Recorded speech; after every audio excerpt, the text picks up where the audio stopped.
એ સાંભળો ને, એક સારી કંપનીનું કુકર મને લાવી દો ને. આ કુકર મને બહુ હેરાન કરે છે, આખું રસોડું બગાડે છે.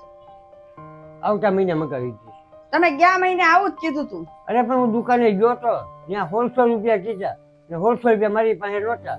એટલે પૈસા આવશે ને એટલે હું લેતો આવીશ. હવે ઊભી છું હું, હવે જા તું, પૈસા આવશે ને તેને લાવી દઈશ.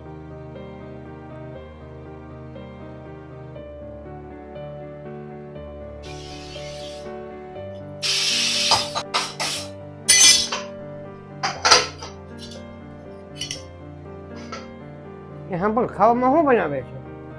તમે જે કહો એ બનાવું, એમાં હું. આ છોલે પૂરી બનાવ. નહીં, સોલે નહીં બનાવું. મારે આ કુકર છે ને આખું રસોડું બગાડે છે, નકરું પાણી નીકળે છે બહાર ને બફાતું નથી કઈ. આજ બનાવી દે ને, ઘણા સમયથી ખાધા નથી ને, આજ છોલે પૂરી ખાવાનું બહુ મન થાય. અરે પણ કાંઈ નહીં, આજ તું મને બનાવી દે ને પછી તને નવું કુકર લાવી દઈશ. સારું તો બનાવી નાખું.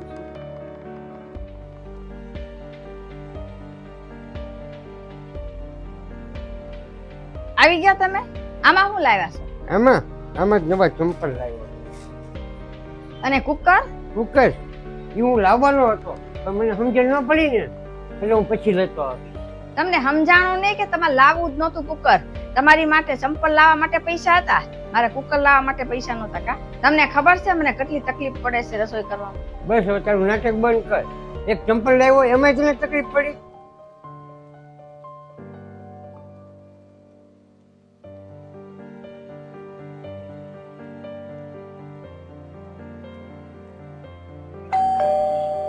સાંભળજો, કોક આવ્યું લાગે.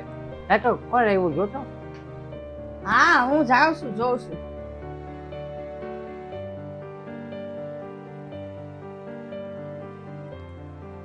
કોણ આવ્યું છે? પાર્સલ વાળા છે. શું મંગાવ્યું છે?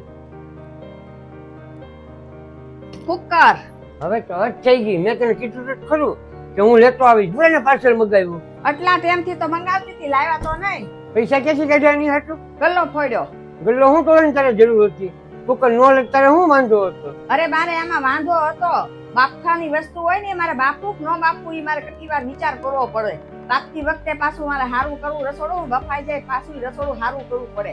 તમને ખબર છે ઈ? હું તમને કઈ કઈ થાકી ગઈ કે કુકર લાવી દો પણ તમે તો લાવી જ નહોતા દેતા. તમને તો એમ હકવે છે ને બધું ભલે હાલતું હાલવા જો આમ નામ. મારે મુશ્કેલી પડે ને. અરે હું આ કુકર થી થાકી ગઈ હતી. હવે મારે જે બનાવવું છે ને, છોલે કે ચણા કે રાજમા બધું બાફીશ. હવે બફા હે એ રીતે ડર્યા વગર. હવે તમારે કઈ વાંધો છે કે હવે કઈ તમારે પૂછવાનું બાકી રહી ગયું?